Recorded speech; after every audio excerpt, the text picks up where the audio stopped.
Mr. Mangena takes this exhibit to his laboratory when he returned with it from Cleveland and did some tests on it or analyzed it. His laboratory? To his workstation within the laboratory. I see. So that's just the background. Ngicazela ukuthi kwenzekani ukuthi uma ngene wathatha lesibhamu iya naso license la khona wafike wasihlola. Thank you. Now he then prepared an affidavit in terms of which he found that that firearm that he went to fetch from Cleveland is the firearm, according to him, the firearm from which the scene bullet or the bullet that was recovered at Fosslores at a place where this incident took place was fired from. Manje wasetshola ukuthi lenhlamvu le elethiwe kusho ukuthi yadutshulwa yiso lesi sibhamu lesi lenhlamvu yatholakala la endaweni ke yobugebengu. Now that is just by bit of a background of what is happening. Now he came and testified here at court. We know that after having done those analyses, he requested you to confirm them as per his testimony. He also requested 3 of his other colleagues to confirm or to override his findings, which were Fesser, Feljun, and Ntini. That is his evidence, and you and yourself as well as his colleagues. Manje kuthi ke eseqedileke ukuhlola lesibhamu wayesecela ke uFesel noFelion noNtini nawe ukuthi nibukeze umsebenzi ayewenzile ekuhloleni lesi sibhamu njalo. I hear you. Thank you.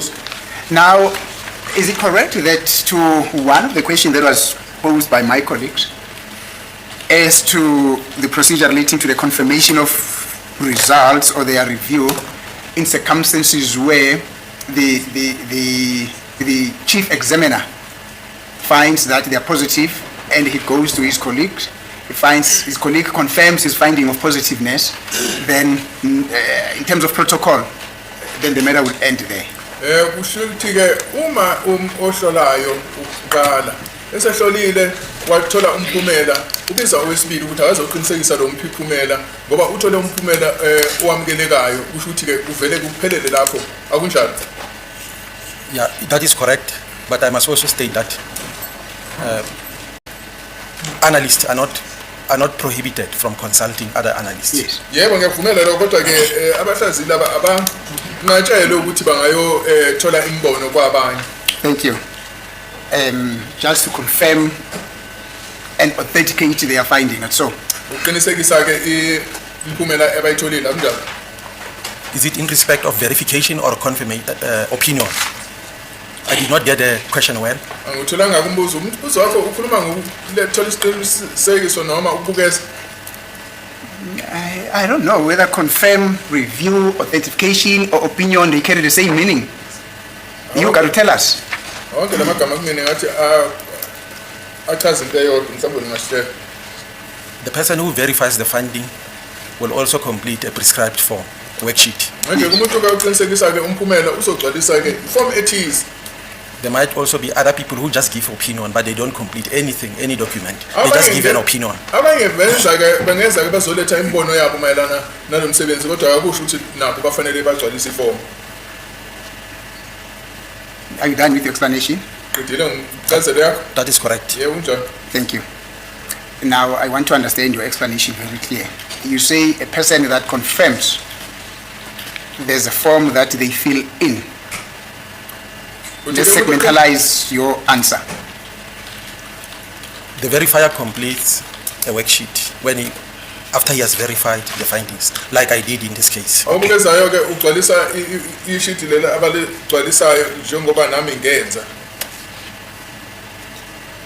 Now, will that be the sheet that is presented to him by the chief examiner?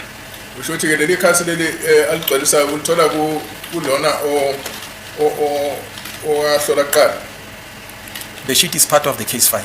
Yeah.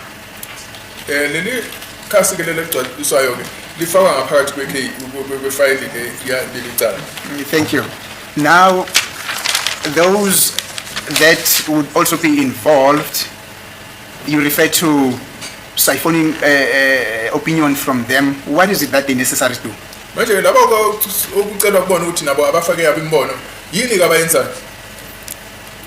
They can only give opinion after viewing the specimen under the microscope as well. Banika ke imbono yabo emva kokuthi nabo bahlole ispecimen lesingaphansi kwe-microscope. And they do not fill the specific form that you're referring to. Uthi ke abaligcwalisi leli form leli okume ngalo. Yeah, on their part, it's just an informal giving of opinion. It's not a formal thing. Cha ukubona ke nje ukuchaza ukunika ke nje imbono kafushana kona ukunika umbono umbiko ogcwele. Thank you. Now, as per protocol, the reviewer or the confirmer, and subsequent to those who are requested to opine on the results, are they by protocol required to submit affidavits? Manje ke laba abukezayo nalaba abalethe imbono nje bayaphoqelwa yini ukuthi babhalise ama-affidavit? Only the original examiner produces an affidavit. Obhala ke i-affidavit yilo ohlolo kokuqala. Thank you. Now,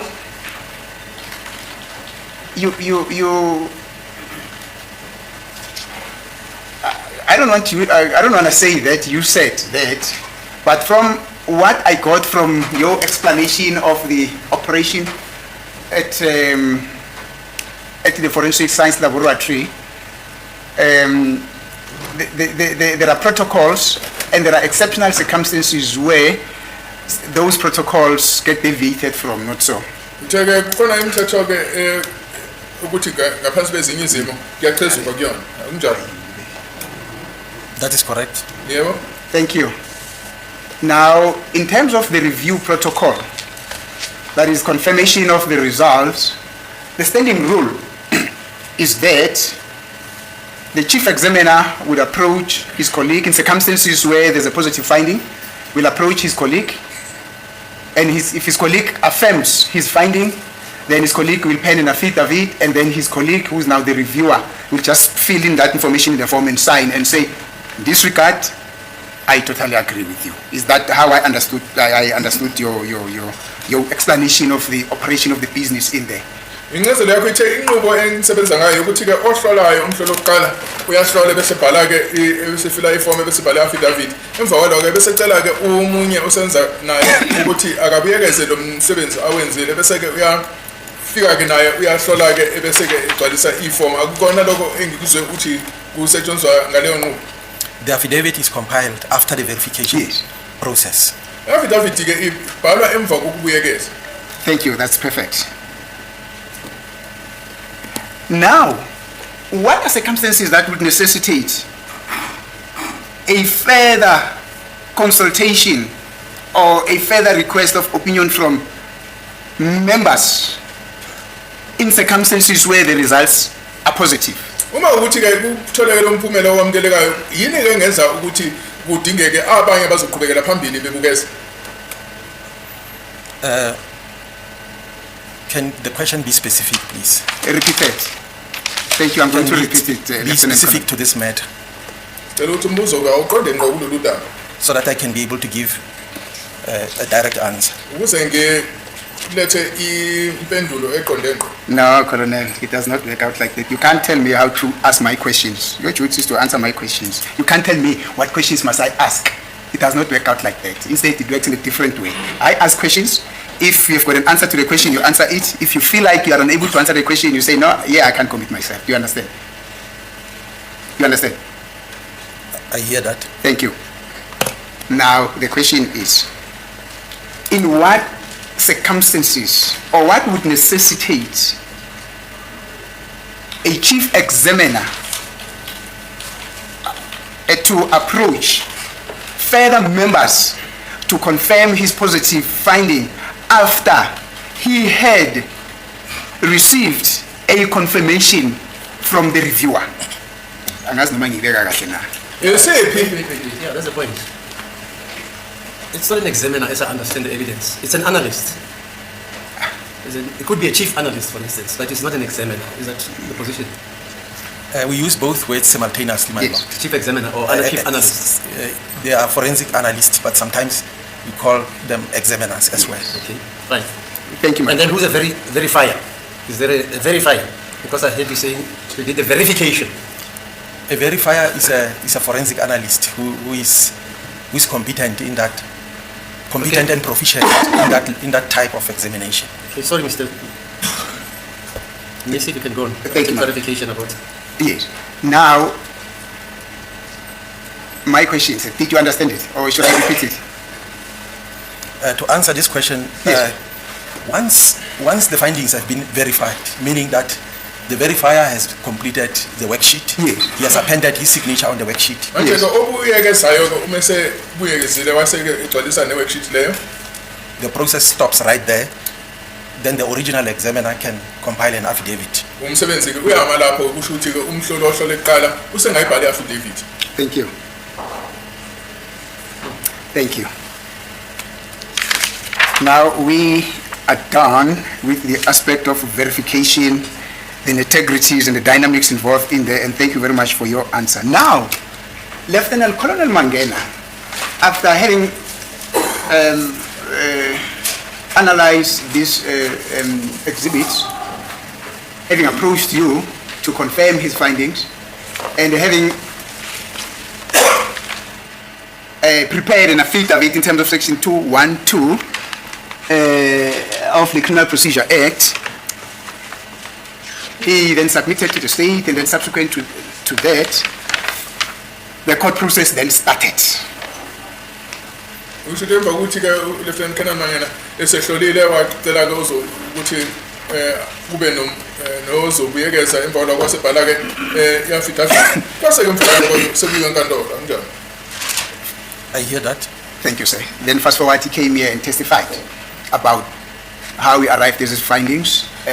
Wafika ke la wachaza ukuthi wafinyelela kanjani kulesi sinqumo salo mphumela uthola. That is just by way of a background. I hear that. Thank you. Now, I must tell you that there seems to be a little dispute between the state and the defense with regard to what Mr. Mangena did. Kukhona ke impikisano phakathi komshishisi nabameli mayelana nokuthi ngalendlela uMangena asebenza ngayo. From my side, I cannot. I'm sorry, just before you answer, I'm not so sure whether I was captured correctly, because I said there seems to be no dispute. I didn't say that there is a dispute. That's what you said. A little dispute. Yes, a little dispute. Yes, I'm sorry. Yes, Bengikushilo ukuthi kukhona impikisano bona sathi khona impikisano encane. yes. But nonetheless, with regard to the firearm and the bullets which he took under his microscope, there's no dispute there. That is what I actually want to put forward to you. Ngifuna ukubeka phambi kokuthi akhombiswane mayelana nezinhlamvu azifaka ngaphansi kwe-microscope nesibhamu. Thank you. Do you understand? I hear that. I understand. Thank you. Now, he comes and tells the court that he used the CMS method, consecutive matching striation method, in order to arrive at a finding that told him that the firearm that he retrieved from Cleveland is the firearm from which the scene exhibit or the scene bullet was fired from. Uthi ke emva kwalokho ke wathi ke wasebenzisa i-CMS uhlobo lwe-CMS ukuthi ke akwazi ukuthi athole umphumela ukuthi le nhlamvu le ephuma endaweni yesigameko iyajitshelwa yilesi sibhamu asithola eCleveland. Do you understand? I understand. Ngiyakuzwa. Thank you. Now, before I proceed, you also worked on the same exhibits, on some of the exhibits that were fired from the same firearm in order to affirm his finding, not so? Futhi nawe ke wahlola le mbukiso le ayehlolile ukuze nawe ufinyeleleke kulo mphumela wawuthola unjani? That is correct. Yebo kunjani? Yeah, I think I won't waste time by repeating that you work on test bullet number 9 and test bullet number 4, and Mr. Mangena worked on test bullet number 5. I think Mr. Mangena worked on test bullet number 5 and 9. You worked on test bullet number 4 and 8 in order to compare those with the same bullet. I won't get into that. Angeke ngene ekutheni wena wasebenzisa inhlamvu le test bullet number 4 and ne test bullet number 8 manje noma wasebenzisa le number manje wasebenzisa le test bullet number 5 and 9 ukuthi nifikelele esinqumeni sokuthi iyona lesibambe sadula le yanhlamvu. Do you understand? I understand. Ithi yebo ngiyakuzwa. Thank you. Now, on the test bullet, which is test bullet number 9, test bullet number 8, which you worked on, there are certain issues which were raised by Mr. Mangena with regard to the nature of the bullet, which is test bullet number 8 that he worked on. We are narrowing this discussion now. Manje khona izinto ziphawula abamangena mayelana nale test bullet number 8 ayisenza kuyona. Now, naturally, let me not say naturally, in terms of your ballistic expertise, you decided not to compare test bullet number 8 and test bullet number 9 because they were fired from the same firearm. So it dawned in your mind that it would just be a waste of time because in any event these bullets will be the same, not so.